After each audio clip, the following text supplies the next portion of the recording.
Desculpa a nossa barulhada. É que a gente é do rock, sabe essa coisa aí? Amém, irmãos? Se dia vocês forem lá na igreja, vocês vão ver um negócio, parece até o Rock em Rio. Mas é de propósito. Rio de Janeiro é uma cidade violenta em todos os sentidos. A palavra de Deus diz que o reino de Deus é conquistado a... Carioca tem essa força. Força na alegria, força na música, força na perdição, mas força também numa adoração. A gente faz barulho. Esse ano vamos colocar 400 pessoas no carnaval. Vamos botar o bloco na rua. A gente já vem botando o bloco na rua. Esse ano é o nosso alvo. Queremos ganhar 1000 pessoas para Jesus, com a nossa escola de samba. Se você quiser fazer barulho, tem tambor para todo mundo lá. A gente tem um bloco e a gente cai para dentro do sambão. Sabe o sambão? Aquele monte de gente perdida, é lá que a gente vai. Se enfurna lá, já tocamos até em coreto. E fazemos um arrastão, aí o povo entra no arrastão pensando que é mais um bloco, mal sai o caiu no alçapão de Jeová. Chega lá, toma óleo na cabeça, fogo. É mó barato. O povo sai tirando máscara. É muito interessante. Ano passado, nós estávamos ministrando aquela coisa toda, foi ano passado, se eu não me engano, e todas as entidades demoníacas têm representantes nesses lugares. Então, quando montamos o nosso bloco assim, aí veio uma pomba-gira, aqui, um Zé Pilita aqui, um tranca-rua aqui, todos aqueles demônios todos cercaram a gente cercou os demônios todos, começaram a tamborear, saiu tudo correndo. Se você quer viver o mundo espiritual em alto nível, assim, de uma forma tensa, é lá que a gente vai. Então, você desculpa que eu estou acostumado com barulho. Eu sou de uma cidade barulhenta, capeta é barulhento, a gente quer quebrar tudo lá também. Então, a gente é rock. Rock em Rio agora, a gente falou assim, vamos fazer lá no Rock em Rio. Após todo o Rock em Rio, nós gostamos de ir lá para profetizar naquele lugar. E declarar que o Rio de Janeiro é um lugar de adoração ao Senhor. Durante os dias de Rock em Rio, alguns irmãos fizeram 24/7. 7 dias de 24 horas de adoração contínua. Enquanto todo o Rock in Rio acontecia, havia uma adoração do povo de Deus. Enquanto o Rock in Rio acontecia, tinham irmãos que ficaram no monte 24 horas revezando, profetizando nos céus, para que aquela atmosfera demoníaca não dominasse a cidade. Você pode glorificar o Senhor por isso? Amém, querido? Esses são os movimentos que nós estamos assim, totalmente comprometidos na cidade. Então, desculpa as nossas guitarradas aí, desculpa, mas a gente tocou baixinho depois, tá bom, gente? Eu queria compartilhar com vocês assim, um texto. Na verdade, eu tenho vivido um tempo de um livro profético. Eu conversava com o doutor Heitor, com a doutora Rosana na casa dele, sobre uma perspectiva profética que eu tenho para esses dias. E eu acredito que, na verdade, o dia a dia da igreja cristã, ao longo dos séculos, é sempre revelado, analisado, pautado no livro de Êxodo.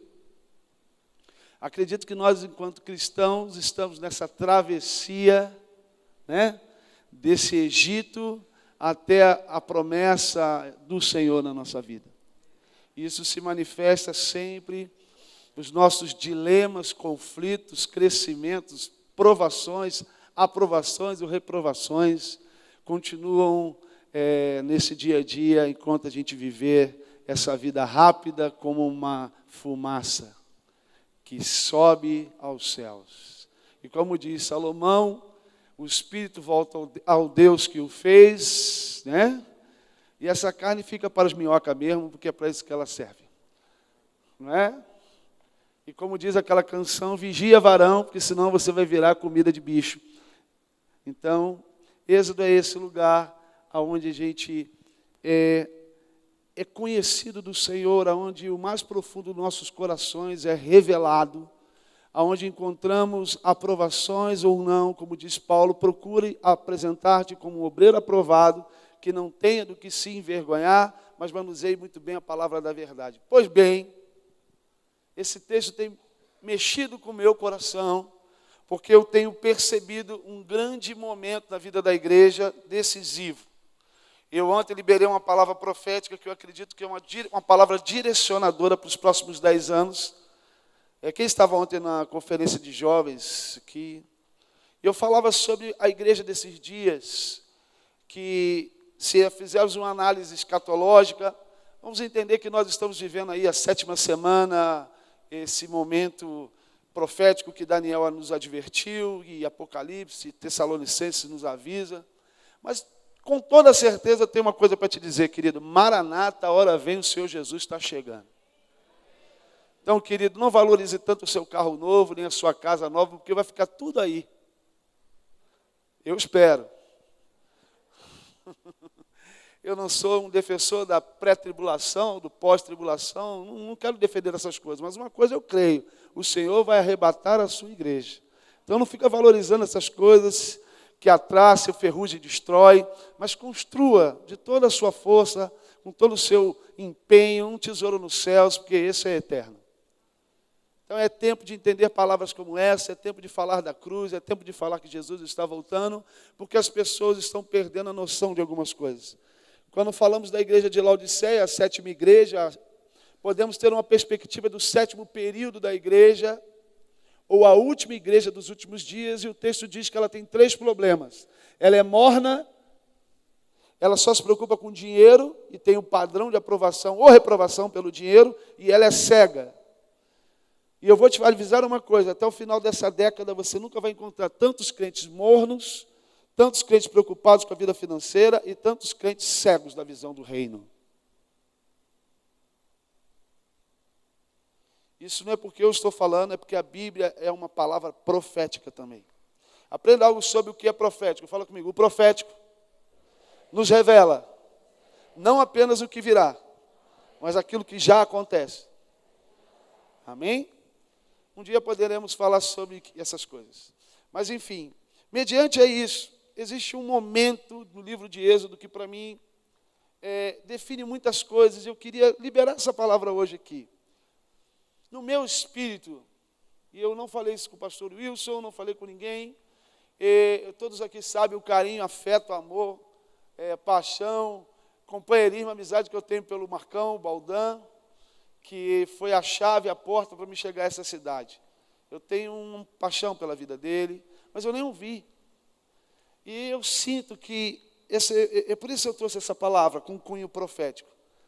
Não é à toa que vocês estão voltando a um discipulado, não é à toa que a igreja está, sabe, como uma flecha na mão do arqueiro. Às vezes a gente pensa que a gente está voltando atrás, mas não é isso, sabe? A aljava é um lugar de preparação. E muitas das vezes Deus precisa trazer o arco, e a gente tem essa percepção que está acontecendo, mas Deus gosta de nos lançar a lugares muito mais altos e mais fortes e mais distantes daquilo que a gente imagina. Então o discipulado tem esse poder de fazer flechas mais poderosas. Quantos recebem isso na sua vida? Então, se essa é uma diretiva, mergulhe nela, porque você é flecha. E flecha precisa estar pronta, polida, sabe, preparada. Amém? Para o que virá. Então, eu acredito que esse é um momento de transição definitivo. Esse lugar já gerou muitas pessoas, mas o Senhor tem planos muito maiores para a vida de vocês. Eu creio nisso desde a primeira vez que estive aqui. Por isso, essa palavra aqui, ela tem esse cunho profético, um profético para esses dias.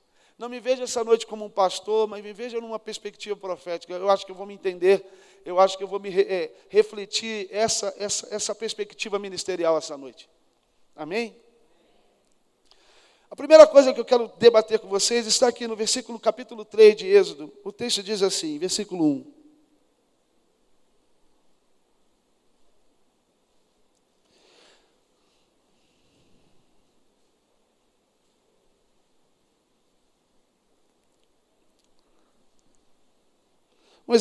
apacentava Moisés do rebanho de Jetro, seu sogro sacerdote em Midian, e levou o rebanho atrás do deserto, e veio ao monte de Deus em Horebe. Apareceu-lhe o anjo do Senhor em uma chama de fogo no meio da sarça. Olhou, eis que a sarça ardia no fogo, e a sarça não se consumia. E Moisés disse, agora me virarei para lá, e verei esta grande visão, porque a sarça não se queima. E vendo o Senhor que ela se virava para lá a ver, bradou, e Deus a ele no meio da sarça disse: Moisés, Moisés. Ele disse: Eis-me aqui. E disse: Não te chegues para cá, tira os teus sapatos dos pés, porque o lugar que tu estás é terra santa. Disse mais: Eu sou o Deus de teu pai, o Deus de Abraão, o Deus de Isaque, o Deus de Jacó. E Moisés encobriu seu rosto, porque temeu olhar para Deus. E disse o Senhor: Tenho visto atentamente a aflição do meu povo, que está no Egito. Tenho ouvido o seu clamor por causa dos seus exatores, porque conhecia as suas dores. Portanto, desce para lá para livrá-los da mão dos egípcios e fazer subir daquela terra a uma terra boa, larga, e uma terra que emana leite e mel, ao lugar do cananeu, do eteu, do amorreu, do ferezeu, e do eveteu e do jebuseu. Fala comigo, promessa. Aí esse texto, capítulo 17, capítulo 3, fala da experiência de Moisés. Quem é Moisés? Moisés é um pecador como eu e você, que tem uma história dos Egitos da vida. Quantos vieram dos Egitos da vida aqui? Amém? Fomos achados pelo Senhor. Né? Esse texto fala que Deus esperava, o fogo queimava na expectativa dessa. Isso aí é um encontro do Senhor com a nossa vida. E Moisés, ao ser encontrado pelo Senhor, ele fala: Eis-me aqui.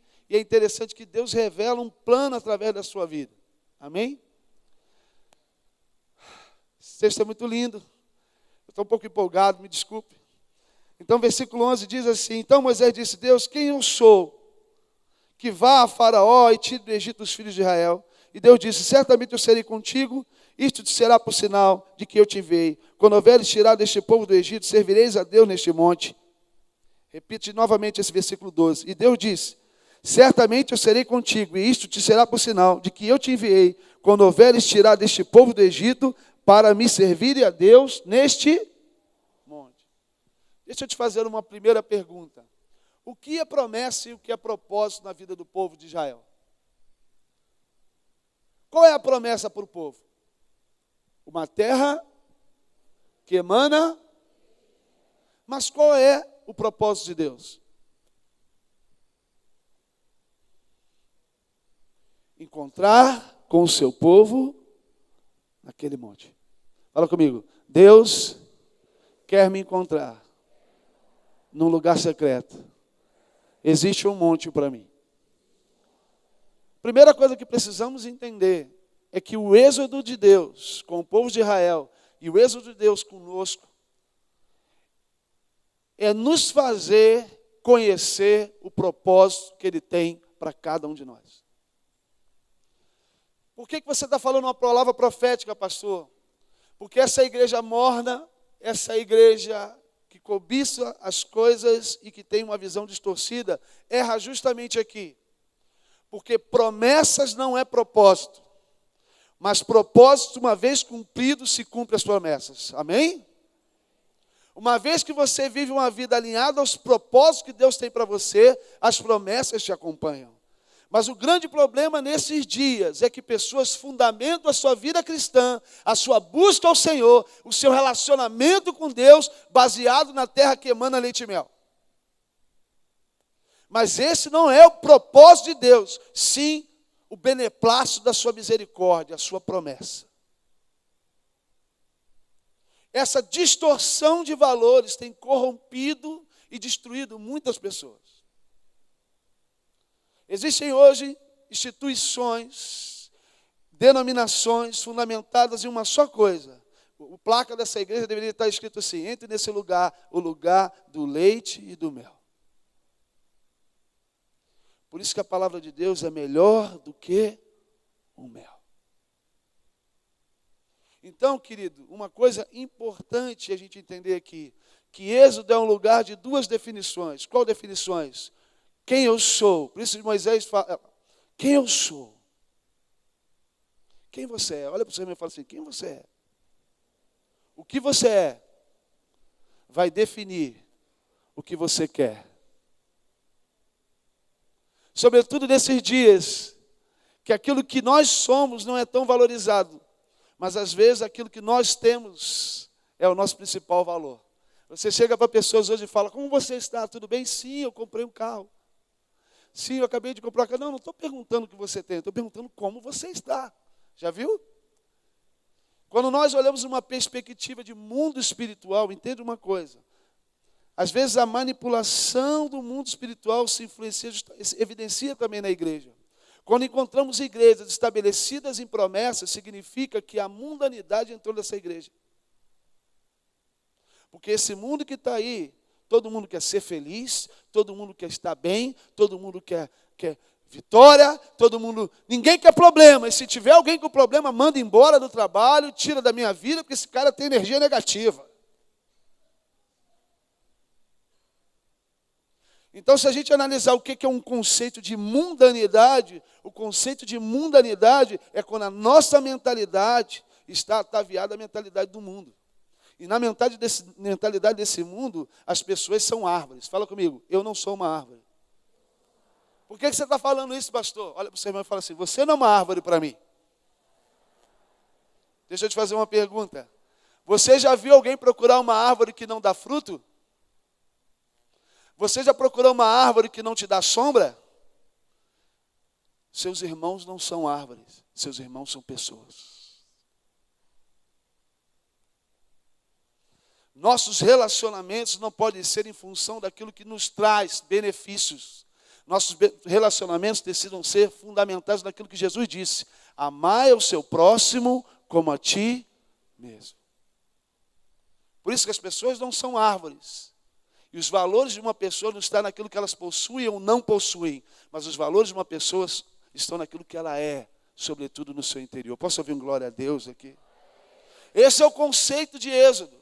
O conceito de Êxodo é estabelecer valores. Fala comigo, estabelecer valores. Conhecer o íntimo. Ser transformado. Então o primeiro valor que Deus quer estabelecer na nossa vida é o que nós buscamos nele. Se o buscamos pelo que ele é, pelo que ele tem para nós, ou se o buscamos porque queremos coisas.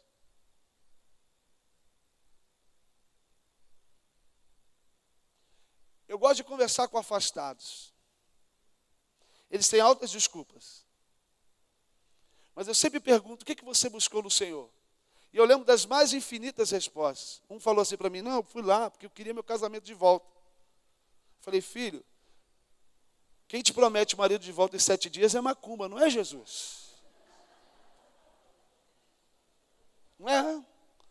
Não, eu estou afastado, sabe por quê? Porque eu não fiz parte do ministério de louvor.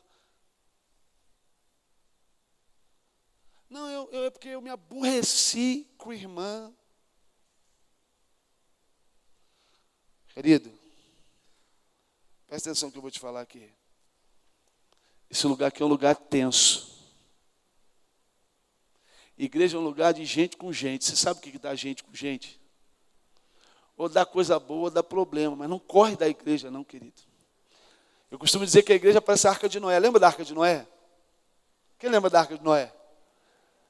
Lugar de proteção. Fala comigo, lugar de proteção. Livre da tempestade. Livre do dilúvio.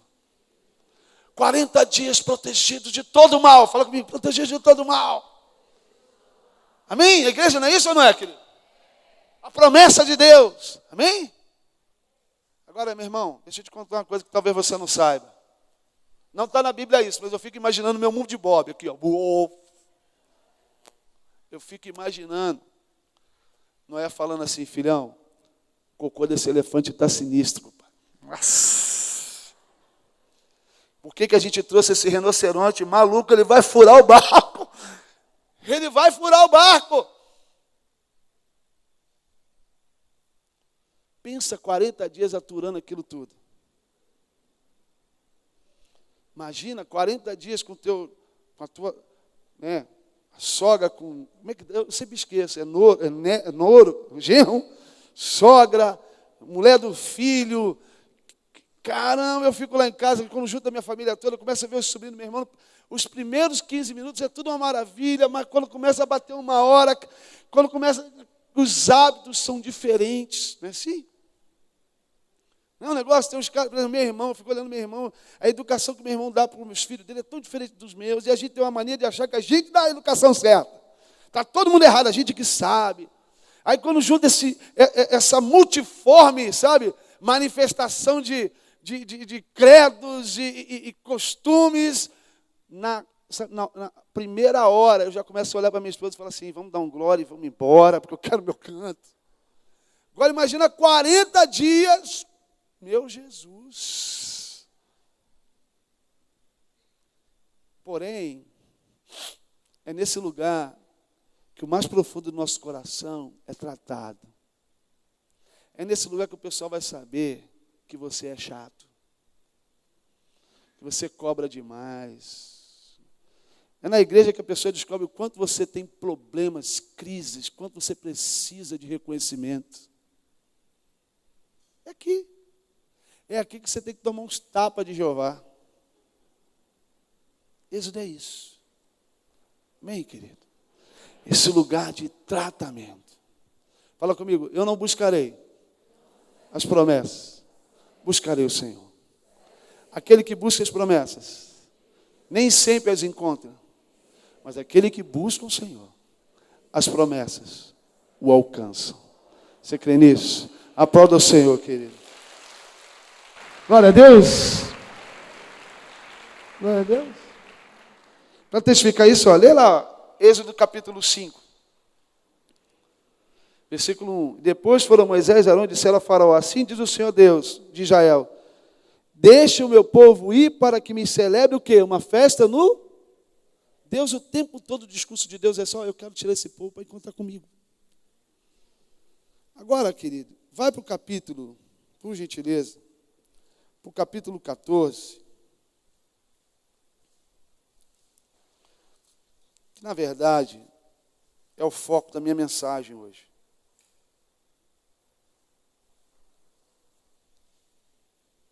Estamos ou não estamos num êxodo dessa vida, gente? Vamos ser sinceros. Quantas vezes a gente pisa na serpente, não é assim? Não é? A gente precisa olhar para aquela cruz o tempo todo, não é? Aquela serpente que se levanta, que é uma tipologia de Jesus. Quantas vezes a gente constrói os nossos próprios problemas? Quantas vezes a gente erra? Eu quero trazer algumas reflexões aqui essa noite que vão te ajudar a atravessar os mar vermelhos da vida. Amém, querido? Isso é o mais importante. Capítulo 14 diz assim, então falou o Senhor a Moisés, dizendo, fala aos filhos de Israel que voltem, que acampem diante de Piá e Herote, entre Migdol e o mar, diante de Baal-Zephon, em frente dele assentareis o campo junto ao mar. Então Faraó dirá dos filhos de Israel, estão embaraçados na terra, o deserto os encerrou. E eu endurecerei o coração de Faraó, para que persiga, e serei glorificado em Faraó. E todo o seu exército saberão, os egípcios, que eu sou o Senhor. E eles fizeram assim. Sendo, pois, anunciado ao rei do Egito que o povo fugia, mudou-se o coração de Faraó e dos seus servos contra o povo. E disseram, por que fizemos isso, havendo deixado ir Israel para que nos sirva?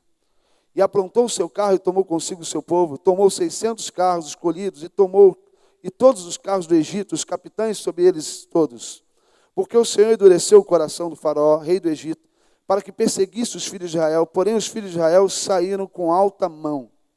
E os egípcios perseguiram-nos, todos os cavalos e carros de Faraó, os seus cavaleiros e o seu exército, e alcançaram acampados junto ao mar, perto de Pi-Hairote, diante de Baal-Zephon. Chegando Faraó, os filhos de Israel levantaram os seus olhos, e eis que os egípcios vinham atrás deles, e temeram muito. Então os filhos de Israel clamaram ao Senhor. E disseram a Moisés, não havia sepulcros no Egito para nos tirares de lá, para que morramos nesse deserto? Por que nos fizeste isso, que nos tem tirado do Egito? Não é esta palavra que temos falado no Egito, dizendo, deixa-nos que sirvamos aos egípcios, porque melhor nos fora servir os egípcios do que morrermos nesse deserto. Moisés, porém, disse ao povo, não temais, estáis quietos e vede o livramento do Senhor, porque hoje vos fará, porque os egípcios que hoje viste, nunca mais vereis para sempre. O Senhor pelejará por vós e vos calareis. Até aqui, depois eu continuo.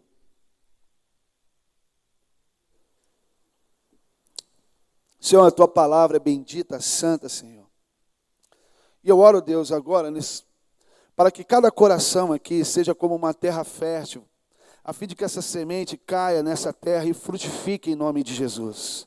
E para a honra e glória do Senhor Jesus, Pai, esse fruto alimente cada um e aqueles que estão com eles. Também te peço, Pai, que o Senhor leve cativo o nosso entendimento ao senhorio do Teu Espírito, a fim de que a revelação dessa noite, Senhor, penetre, Pai, na mente dos Teus filhos, alcançando o coração, em nome de Jesus. Me usa aqui, Pai, para servir mais uma vez essa igreja, e que tudo isso se redunde em glória ao Teu nome. É a minha oração em nome de Jesus. Amém. Deixa eu te falar uma coisa sobre o ser humano.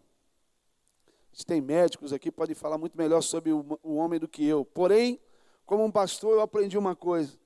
Eu não conheço nenhuma espécie criada por Deus tão adaptável a qualquer coisa como o homem. Quando eu leio esse primeiro trecho, eu lembro de um evangelismo que fiz em uma determinada favela lá no Rio. Quantos já entraram numa favela no Rio de Janeiro aqui? Tiveram a oportunidade de entrar? Eu lembro que eu entrei numa favela, essa favela ela não tem tráfico, mas ela tem um espírito pior do que o espírito do tráfico, que é o espírito da miséria absoluta e o espírito da mendigice. Então você entra lá, você vê um povo miserável, completamente aprofundado na miséria, mas totalmente adaptado àquela miséria. E eu lembro de um determinado barraco que entramos para fazer um evangelismo, quando eu botei os meus pés no barraco, eu senti um cheiro que é muito parecido com o inferno. Talvez lá no inferno até aquele cheiro não chegue, porque era muito ruim. Eu não sei se vocês já sentiram um cheiro, querido, quando você faz assim, dá vontade de vomitar na hora. Você já sentiu uma fragrância que te dá vômito automático? Eu voltei, e aquela ânsia de vômito, com aquele enjoo, já começa a te dar lágrimas nos olhos, né? E a irmã veio na minha direção achando que eu estava com compaixão. Não estava com compaixão, eu estava quase vomitando mesmo. Eu respirei e falei, Jesus me ajuda. Renato, foi terrível. Jesus me ajuda. Eu entrei de novo. E era uma mistura de resto de comida, com xixi de rato, com gato, com cachorro, um negócio. E tinha uma fossa, uma trilha de fossa, sabe? Que ela passava pelo meio daquela casa, assim. E ela não apenas ficava no quintal, ela penetrava pelaquele barraco. E você via fezes, você via aquele negócio todo.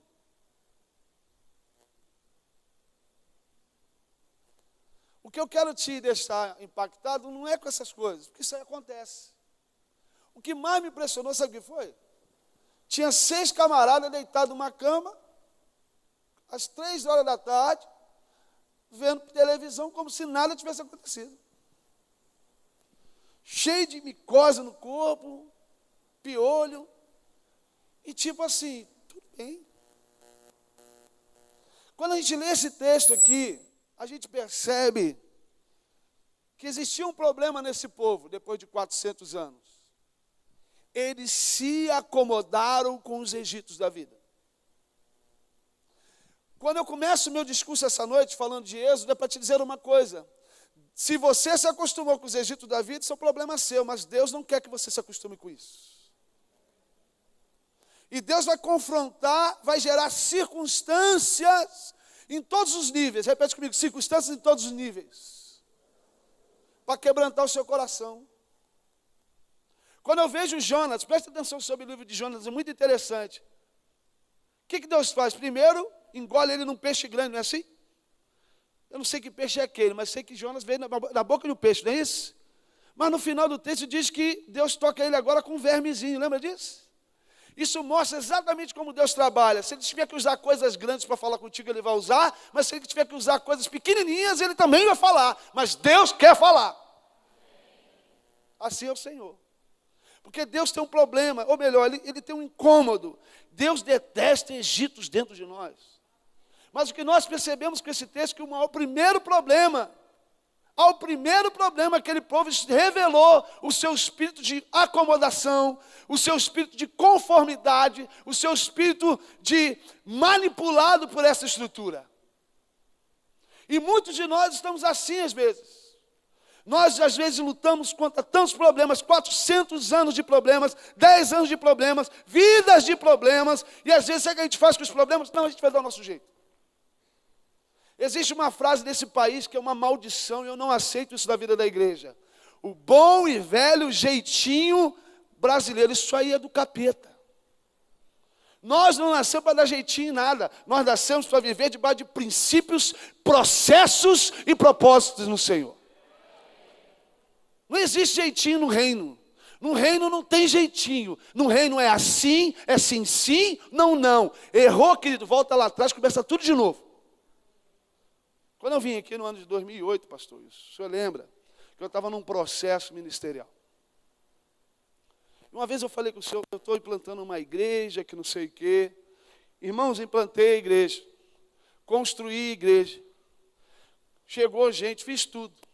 No ano de 2009, Deus simplesmente falou assim, olha, querido, não é nada disso que eu tenho para você.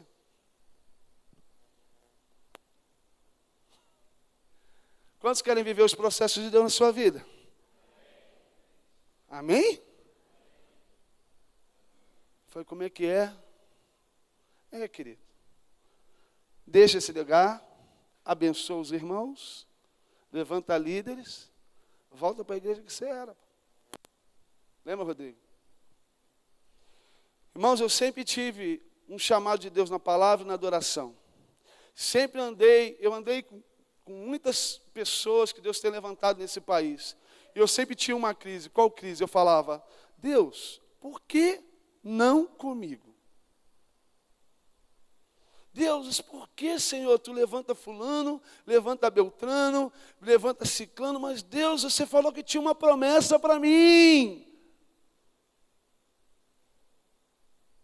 Mas Deus, irmãos, tem gente que vai morrer com promessa que não vai acontecer. Tem caixão cheio de promessas, você sabia? Porque quem não vive propósitos, não vive promessas. Sabe o que eu tive que fazer, querido? Chorar e voltar para a escola dominical, de novo convertido na minha igreja, no final do ano de 2009. Nunca te contei isso, te contei? Meu pastor falou assim, meu filho, ele me ligou. Eu fiz prova com o Senhor. Falei, Deus, eu e minha esposa pedimos sinais, Deus deu sinais. E aí, como eu sou muito incrédulo, Deus fez comigo assim, eu não vou apenas te dar sinais, eu vou fazer você sonhar. Eu sonhava e meu pastor ligava para mim, filho, volta para cá.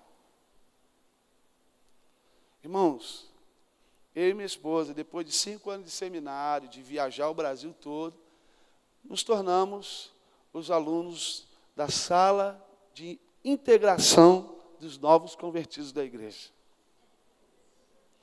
E o querido Paulo, nosso professor querido, pastor, o que você está fazendo aqui? Eu falei, Paulo, não me pergunte isso, me dê a aula. Depois fomos para a nova classe, Vida Cristã 1.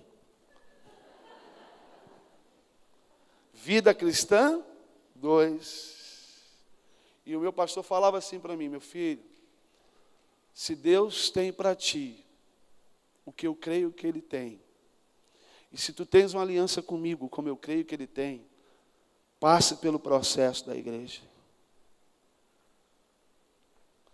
Hoje, querido, eu sou um auxiliar do meu pastor, porque eu não quero lugar, eu nasci para auxiliá-lo, eu não quero mesmo Jesus.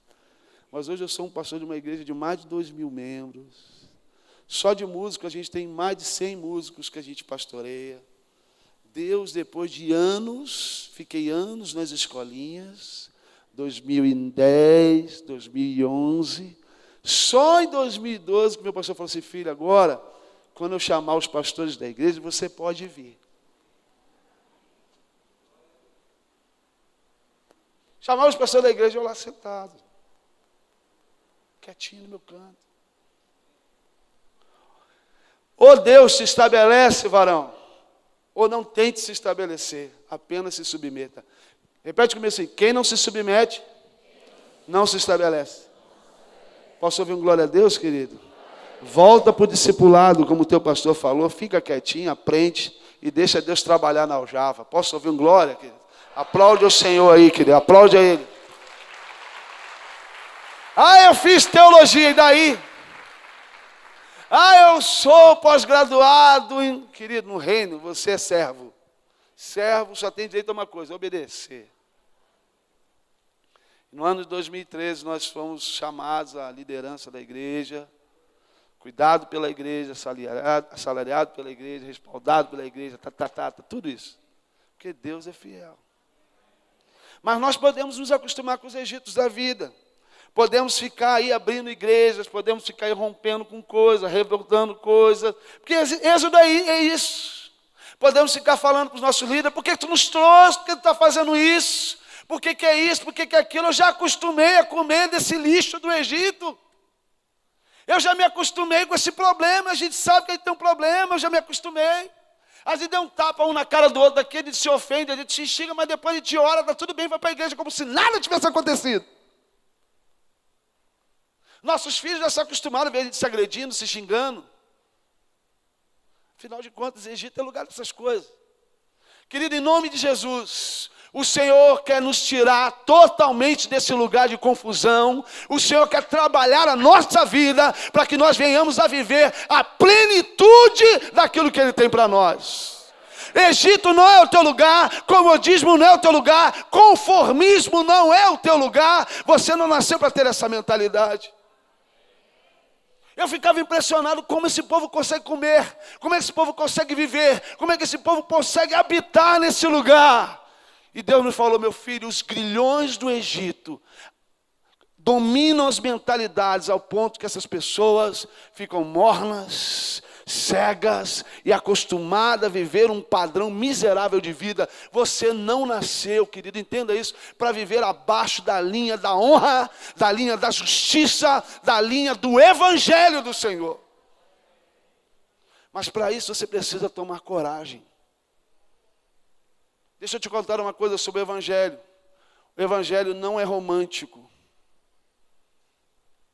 O evangelho não é um lugar onde tudo dá certo. Quem falou isso para você mentiu. O evangelho não é um lugar que você não tem problemas, você tem problemas no evangelho. Evangelho não é aceitei Jesus e vai dar tudo certo. Evangelho é um lugar de processos. Porque nessas circunstâncias, escute isso, nessas circunstâncias de dias difíceis, de dias maus, a Bíblia também fala do dia mau, a Bíblia fala do dia do luto, a Bíblia fala do dia da perda, a Bíblia fala desses lugares, desses Getsêmanes da vida, mas entenda uma coisa, mesmo no dia bom, mesmo no dia mau, não importa, Deus está pronto a se revelar nesses momentos. E nós precisamos ter esse coração predisposto a entender o que Ele quer nos dizer. Porque às vezes Deus está falando com a gente não entende. E eu tenho aprendido a não viver pelas circunstâncias, presta atenção, não viver em função das circunstâncias, mas aprender em Deus o que as circunstâncias querem falar comigo. Entende isso? As circunstâncias não me modelam, mas me ensinam. E mais, me aprovam ou me reprovam. Nós temos uma mania de aceitar algumas coisas, não sou nervoso. Numa análise comportamental e temperamental, existem pessoas assim, não, eu sou colérico, eu sou explosivo, eu tenho hora que eu tenho esse sangue europeu, italiano, eu tenho sangue baiano, eu tenho sangue indígena e tenho sangue europeu. Eu sou uma granada, querido. Eu sou um coquetel de... Eu acho que eu não vou ter nunca esse negócio de fada, esse povo que guarda tudo, e depois não tem nada disso, meu irmão. Mas eu tive que aprender a canalizar essas coisas. Porque enquanto eu não aprendia, eu costumava dizer que eu era um maçarico sem bico. Sabe o que é um maçarico sem bico? Tem que queimar esse lugar que eu vinha, você tem que queimar só isso aqui. Mas eu era um maçarico sem bico. É para queimar, eu vou queimar.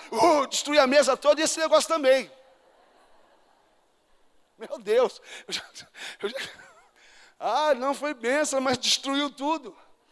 Nós precisamos ser um maçarico com direcionamento. É a folha, é só a folha.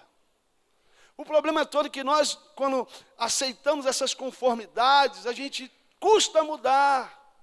E quando olhamos para Gálatas capítulo 5, percebemos que a maior transformação do Espírito Santo em nossas vidas procede de dentro para fora. O que mente não mente mais, e aqui eu quero acrescentar algumas coisas. O ignorante deixa de ser ignorante, não é assim? O grosseiro deixa de ser grosseiro, o franco demais, sabe aquele cara franco demais? Você não vai, essa roupa tá horrível. Gente, pelo amor de Deus. O Espírito Santo também nos educa. E o êxodo dessa vida nos ensina isso. O texto prossegue. E o versículo 14, Moisés libera uma palavra e diz assim: Senhor, o Senhor pelejará por vós e o calareis. Mas olha que coisa intrigante no versículo 15. Então disse o Senhor a Moisés: por que clamas a mim? Diz ao povo, diz os filhos de Israel que marchem. Eu acho interessante, líderes. E às vezes a gente tem que caminhar por fé o tempo inteiro. Porque se você analisar, existe aqui uma análise do nosso coração. Porque Deus olha para Moisés e fala assim: por que tu está me clamando? Você não acabou de dizer para o povo que a gente vai vencer, que amanhã você não vai ver mais esses caras? Você não acabou de liberar uma palavra que vai dar tudo certo, que plá, plá, plá. E o próximo versículo nós falamos assim: Moisés, por que você clama a mim? No meu mundo de bob bíblico, eu fico entrando nessas viagens, eu fico pensando, Moisés olhando aquele povo desesperado naquele jeito, falando assim: não, Deus vai fazer, que isso? E eu creio, botando a fé dele. E quando aquele povo todo vai embora, ele se joga no chão e fala: Jesus, me ajuda, Pai, honra a minha palavra. Lembro de uma vez estar viajando para Goiânia, então os malucos começaram a dar tiro no ônibus e assaltar todo mundo. De madrugada, aquela escuridão, de Minas para Goiânia é um breu. E deram tiro, e dá tiro da colar, e dá tiro para colar, aquele teto tudo rasgado de bala, para piorar, parar com aquele revolvão, mano, na minha cabeça, pede dinheiro, eu tinha dado dinheiro aí para ele. E vamos botar todo mundo pelado, vamos enfiar aqui dentro do bagageiro, e é o seguinte, se achar algum dinheiro, vai morrer. Eu falei: Deus, eu tenho problema de lugar apertado. Se ele me enfiar lá, eu vou morrer. Eu preciso fazer alguma coisa. E aquela loucura, e nessa história, criança gritando, aquela confusão. E meu irmão, só deu tempo de ser crente. Então, quando a gente dá tempo de ser crente, a gente começa a orar, interceder, falar em língua. Eu falei: eu vou morrer orando. E eu fui embora, fiquei louco, orando, não vai morrer ninguém em Jesus. E falava em língua. Meu irmão, o clamor foi tão grande que dentro de 5 minutos, não sei o que aconteceu, para o ônibus! E parou o ônibus e aqueles homens desceram. Mas o interessante não foi isso. Os próximos 10 minutos daquele ônibus eram um silêncio. Ninguém sabia o que estava acontecendo. Até que apareceu um posto de gasolina, luz, e aquele motorista acelerou, que não doido, jogou o carro para dentro do posto de gasolina. E aí a gente percebeu que o povo, no desespero, fica louco. Abriu-se a porta, todo mundo correu para algum lugar que não sabia para onde estava indo. Era louco. E aí eu lembro desse texto, porque eu tive que fazer que nem Moisés. Eu tinha que ministrar em Goiânia. Eu falei: Jesus, e agora? Vou me atrasar. Já que a oração está poderosa, eu vou continuar. Falei: Seu José, nunca mais esqueço, o senhor me dá autoridade aqui, princípio, irmão. Seu José, o senhor quer autoridade aqui no ônibus? O senhor me dá essa autoridade? Aí ele não sabia, meio atônito. Falei: o senhor me dá aqui a autoridade do ônibus? Não, dou. Falei: tá, beleza. Ô, gente, entra pro ônibus todo mundo. Aí todo mundo desesperado, está todo mundo assim, ó. Entra agora. Pensava que era a polícia, alguma coisa. Botei aquele povo todo para dentro do ônibus. Senta aí. O povo ainda meio assim. Olha para mim. Eu creio num Deus que pode nos levar até Goiânia em paz. Quantos creem? Aquele povo, amém. Então vamos orar agora. Ora comigo. Eu, Pai nosso, que não sei o quê, porque, meu irmão. Aí o povo todo orando, amém, amém. Aí o irmãozinho pensou: eu mandei 7 Ave Marias e não sei quando. Eu falei: glória a Deus, cara. Mas quando eu saí daquele frente daquele ônibus, assim, pastor, e fui andando para o final, eu fui que nem Moisés. Senhor, meu Deus, honra a minha oração, porque se acontecer alguma coisa, esse povo vai me matar aqui nesse ônibus. Enfim, cheguei lá. No final deu tudo certo. Glória a Jesus, amém, irmãos? Mas às vezes é isso. Porque Deus quer nesse êxodo da vida, escute uma coisa, preste atenção. Vai ter momentos da sua vida que os seus olhos vão dizer para você que nada vai dar certo. Mas você precisa entender que chega um momento, querido, que você precisa de uma vez por todas crer. Chega um momento meu e seu, escute isso. Escute o que eu vou te falar. Tem um momento, tem um estreito de Deus na vida de todos nós, que você vai ter uma opção, ou crer ou desistir. E muitos de nós, escute isso, estamos parados nesse lugar, entre o Mar Vermelho as ameaças e a tomada de decisão. Repete comigo, o mar vermelho, as ameaças e a tomada de decisão.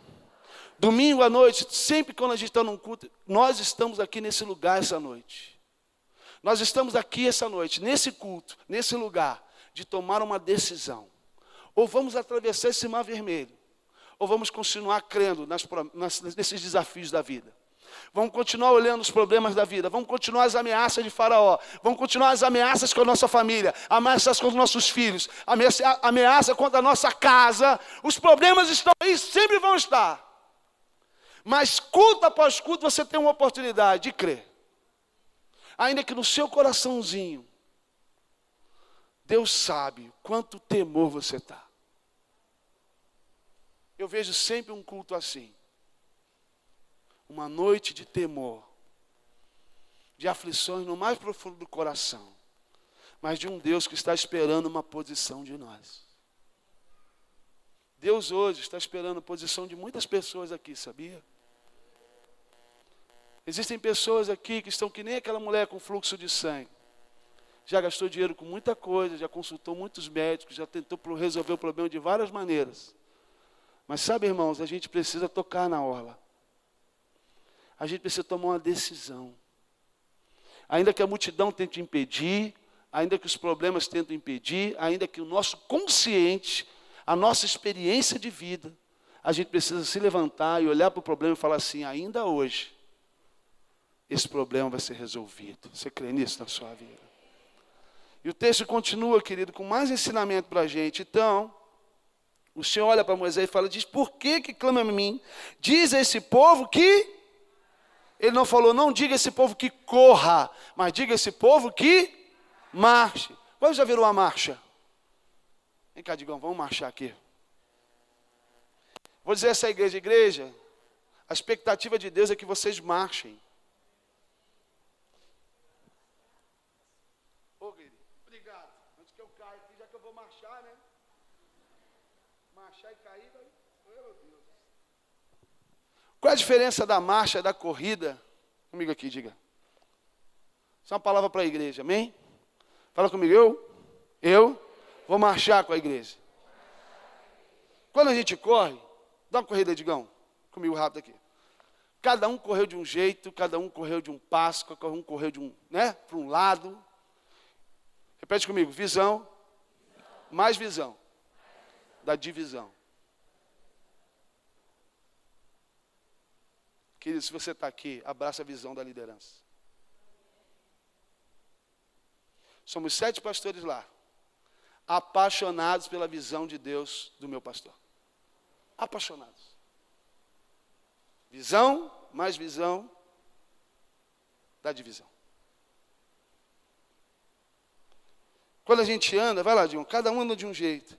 Mas vamos marchar para o pessoal ver. Quando eu der um passo, você dá junto. 1, 2 e... 1, 2 e... 1, 2 e... Pode sentar. Isso é igreja. No mesmo compasso, na mesma força, na mesma direção, junto ao propósito que Deus tem para esse lugar. Posso ouvir um glória a Deus? Diga ao povo, Moisés, que marche, que caminhe junto, que ande na mesma força, no mesmo foco, na mesma direção. Escute uma coisa. Você precisa aprender a marchar. Você sabe o que é uma família vitoriosa? Uma família que marcha. Que constrói junto. Que compra junto. Que guarda junto. Que sonha junto. Que viaja junto. Que brinca junto. Que chora junto. Uma família vitoriosa, né? Que o Alexandre não tem amigos diferentes dos amigos de Patrícia. Nós temos amigos juntos. Quantos estão entendendo o que eu estou falando aqui? Precisamos andar juntos. E ele continua dizendo, levanta a tua vara, estende a tua mão sobre o mar. Fende para que os filhos de Israel passem pelo meio do mar a seco. E eis que endurecerei o coração dos egípcios para que entre neles e atrás deles. E eu serei glorificado em Faraó, em todo o seu exército, nos seus carros, dos seus cavaleiros. Os egípcios saberão que eu sou o Senhor quando for glorificado em Faraó e nos seus carros, nos seus cavaleiros. Deixa eu te perguntar uma coisa. Como Moisés abriu o mar?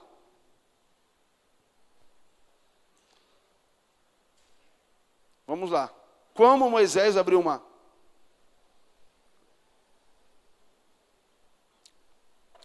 Ele tocou com o cajado? Hã? Hã? Sim, não? Sim, não? Eu amo pregar coisas que a gente está cansado de ler, mas que a nossa religiosidade nos engana. Repete comigo assim: Moisés não tocou com o cajado, tocou com as mãos. Lê de novo. Está na tua Bíblia aí, ó. Lá, lê de novo comigo. A gente é religioso, menina. Como diz, eu estava com a mineira hoje, ela, e bobo. Né? Mineiro tem essa coisa, ô bobo. A gente é bobo pra caramba. A gente fica lendo as mesmas coisas e tem tudo errado. É. Aqui, ó. Levanta a vara, estende a tua mão sobre o mar. Profeticamente, isso tem um sentido muito importante. Escute uma coisa. Nesse lugar que você precisa atravessar, você precisa tocar com as tuas mãos. Porque mãos falam de responsabilidade. Mãos falam de assumir culpas. Crente é doido para botar culpa em tudo. O diabo está cansado de falar que ele não é culpado de tudo para Deus. E crente bota a culpa no diabo de tudo. Ah, meu Deus, foi o inimigo. Foi o inimigo que me fez dar aquele soco. Não, foi você com sua falta de educação, destemperança, seu desequilibrado, sem vergonha. Não é diabo, não. Ah, foi o inimigo que me deixou nessa dívida. Não foi, foi o teu vício com o cartão. O inimigo não faz cheque. O inimigo não cobra na Casa Bahia em 73 prestações. O inimigo pode até estar na Casa Bahia, mas a culpa é tua. E crente, gente, é mania de botar culpa em tudo. Eu vi, ó, começa, eu amo, por exemplo, eu estudei cura interior, libertação. E eu acredito nessa cura, e às vezes esse espírito de orfandade. Amém, irmãos? E aquela coisa das rejeições. Amém. Mas escute uma coisa. Uma vez resolvido, pode ficar culpando papai e mamãe das coisas. Coitado do seu pai, trabalhou a vida toda para te dar uma vida. A tua mãe ralou a vida toda e tudo assim. Não, eu sou assim porque o meu papai, a minha mãe não me ensinou o trabalhinho de casa. Meu irmão, pelo amor de Deus, toma jeito. Pega o sangue de Jesus e dá um jeito na tua vida. Aí toma um banho de sangue e fala assim: Jesus, cura meu interior aqui. Em nome de Jesus, ainda perdoa meu pai. Perdoa minha mãe.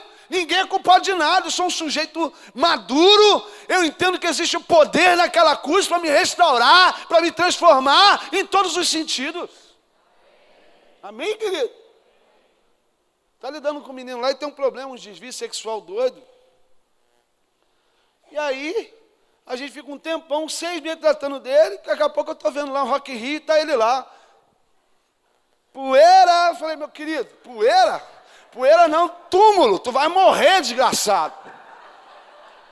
Ah, o inimigo coisa nenhuma, tu que comprou esse ingresso aí, tudo que foi, vem cadê, logo os tapa.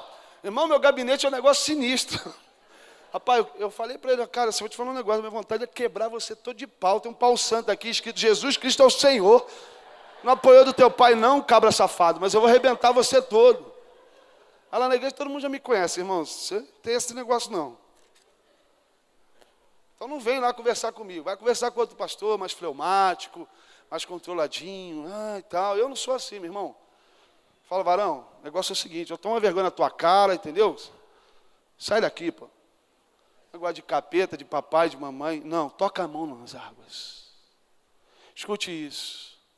Existe uma responsabilidade nossa nos desafios da vida. Para de terceirizar a unção. Conhece os irmãos que oram? Ora por mim, ora por ti, ora por nós. Meu irmão, para de ser preguiçoso, acorda cedo e vai orar, querido. Os outros têm que orar, interceder. Não, meu irmão, paga o teu preço. Ninguém vai pagar o preço que só você pode pagar. Esse texto aqui é um texto chave para os desafios da vida. Nós precisamos aprender, escute isso, a assumir a nossa responsabilidade nesse trem, nesse problema, nesse mundo espiritual. Em nome de Jesus, querido, ninguém vai orar por você a oração que Deus espera de você. Eu amo a intercessão, lá na igreja tem intercessão, tem batalha espiritual, amém, mas aqui, querido, para de jogar nesses irmãos a responsabilidade que é tua. Tu quer dormir até às 10 e quer que os irmãos comecem a orar na madrugada por você, pô. Não é assim? Esse texto está falando, querido, que nesse lugar de decisão, você precisa olhar a tua vida. Escute o que eu vou falar aqui. Se o problema é financeiro, eu quero te dar uma palavra de Deus, muito espiritual. Senta na tua casa, pega o Excel, faz uma tabela, olha que coisa divina, hein? Faz uma tabela, vê quanto é que tu gasta, quanto é que você recebe, quanto é que você deve, paga. Totalmente espiritual isso aqui. Mas de que palavras espirituais? Eis que o anjo do Senhor veio com óleo e tocou nas minhas finanças. Não, querido, vou te dizer um anjo do Senhor, legal. Excel, bota lá quanto é que tu gasta, quanto é que tu deve e o que tu tem que pagar. Você vai ver que esse demônio aí, que você chama de demônio das finanças, não é nada de demônio, é desorganização da sua vida. O meu casamento, outro dia eu estava pregando num congresso de batalha espiritual. E eu vim falando de mundo espiritual, aquelas coisas todas, amém, irmãos, é real. Mas no final um homem veio chorando, eu preciso te dizer. O que foi, irmão? Meu casamento está debaixo de um ataque. Eu falei, meu pai. Desde que eu entrei na intercessão, os demônios se levantaram. Eu falei, eu creio. Os demônios estão aí para fazer isso, é o trabalho deles, né? Afinal de contas, senão eles não eram demônios. Mas isso está indo. Pensando que eles estão fazendo o quê? Pirulito? O papel deles é perturbar você. Aí falou 15 minutos, mais ou menos 18 minutos. No final de contas, eu só fiz uma pergunta para ele. Eu falei, filho, deixa eu te fazer uma pergunta. Quantos anos tem sua esposa? Ele falou, 30. Vocês estão casados há quanto tempo? Estou casado há tantos anos. Eu falei assim, quero te perguntar uma coisa. Há quanto tempo você não leva sua esposa no cinema? Aí ele esperava uma pergunta, tipo Avatar, sabe? É aquela coisa, vou puxar uma espada,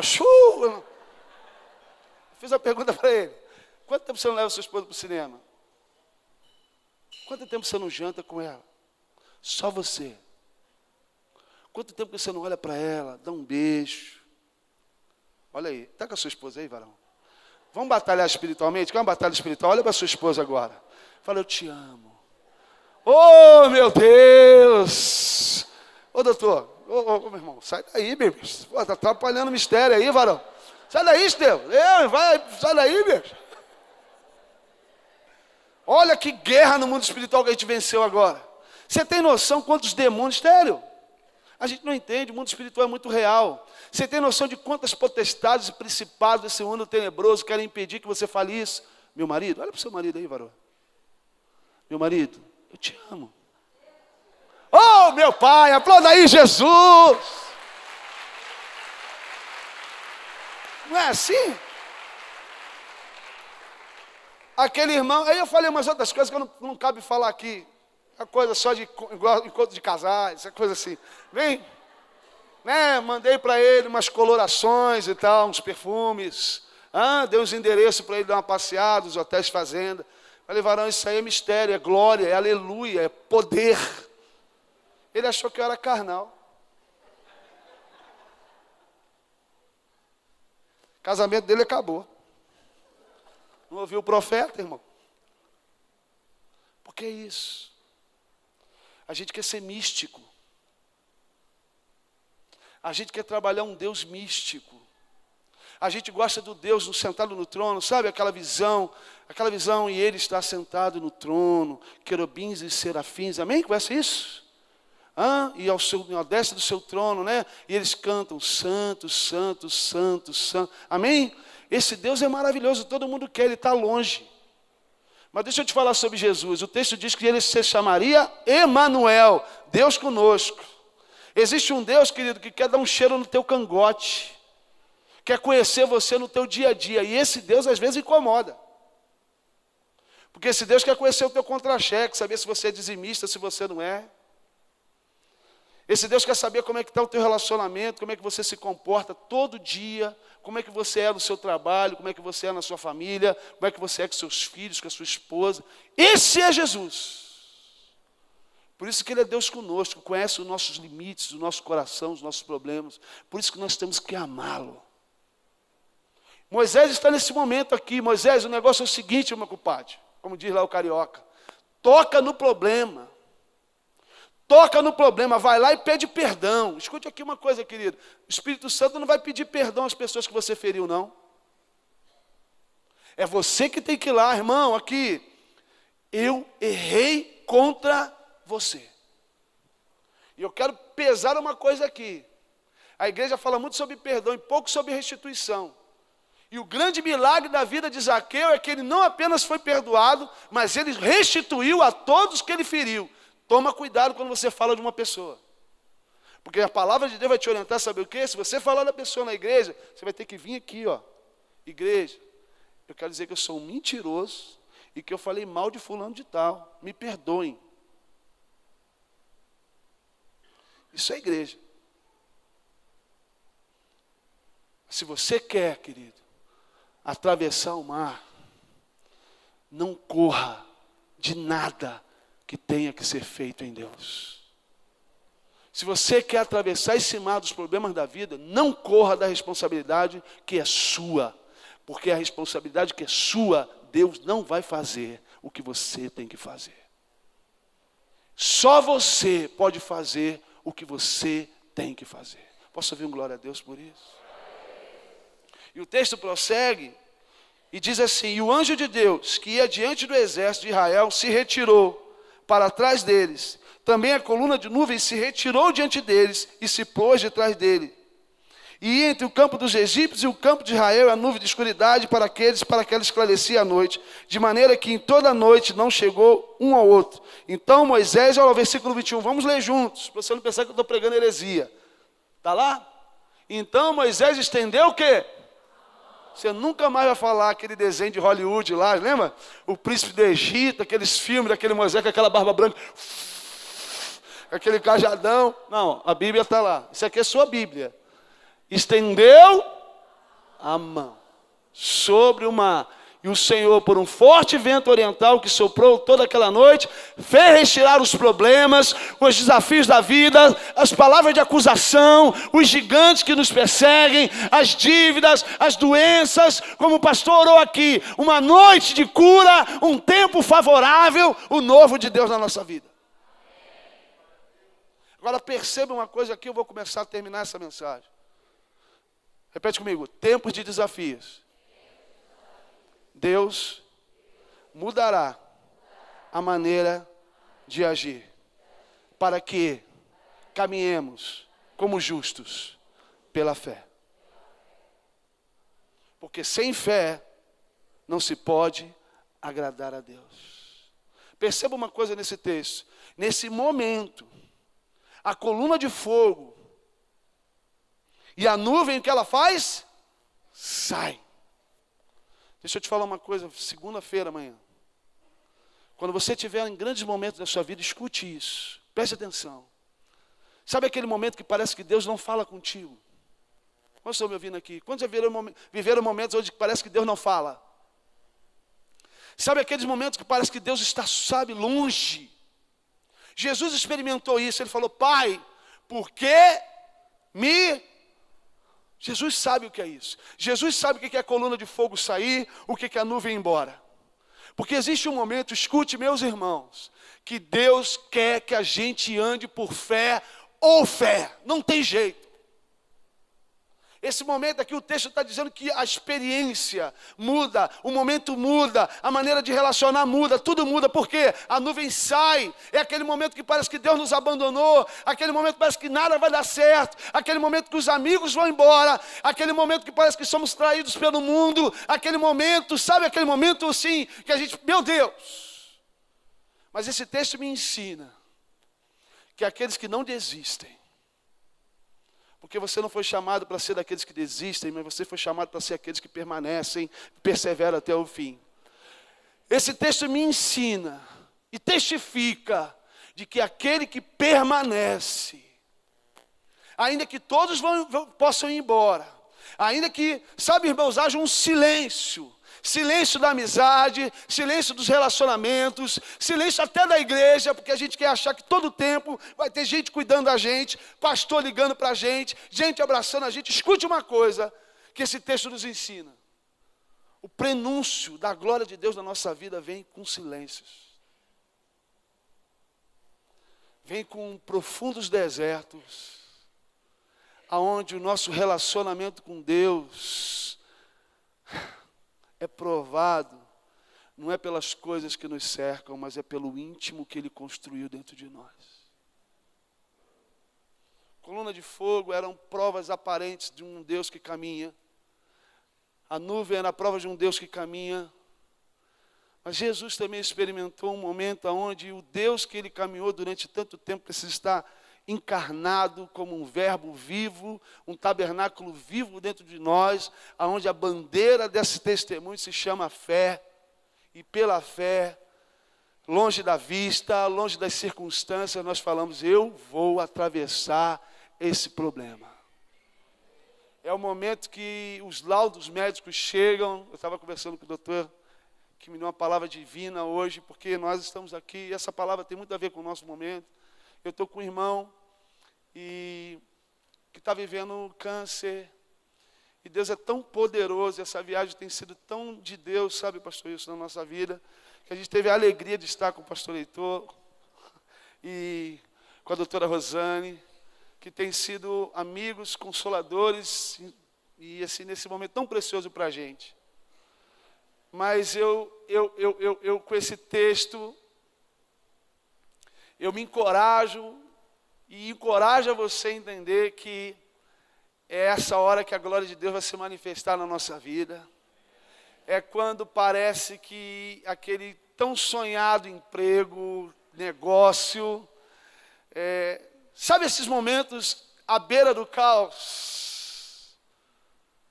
Esses momentos de solidão total. Eu quero te encorajar essa noite a fazer desses momentos momentos de oportunidades em Deus. E de uma vez por todas atravessar os mares vermelhos da vida, dar aquele adeus para o Egito e tomar posse da palavra de fé que você vai liberar essa noite, porque Moisés disse: um dia, amanhã mesmo, esses problemas nunca mais nos visitarão. Virão outros problemas, virão outras dificuldades, mas essa praga desse problema, ele vai ficar aqui do outro lado desse mar, porque eu vou viver um novo tempo na minha vida, eu vou me levantar para viver uma nova estação, um novo ciclo. Vou ter outros erros, outros acertos, outros problemas, outros desafios, mas essa é uma noite da gente enterrar de uma vez por toda, nesse lugar de desafio também é o lugar que você enterra os seus desafiadores. É nesse lugar de desafio que a gente levanta um altar para dizer que Deus é Deus, e não existe nenhum Deus além dele, que a gente é amado pelo Senhor, a gente não está esquecido nesse lugar. E que acima de nuvem de fogo, de sinal, de qualquer outra coisa, Deus é um Deus que relaciona no meio da coletividade, amém, querido? Mas acima de tudo é um Deus que relaciona na individualidade, é o Deus que é só teu. E Deus quer ser só teu essa noite. Você está entendendo essa mensagem aqui? Queria que você ficasse de pé, a gente vai dar um passo de fé essa noite aqui.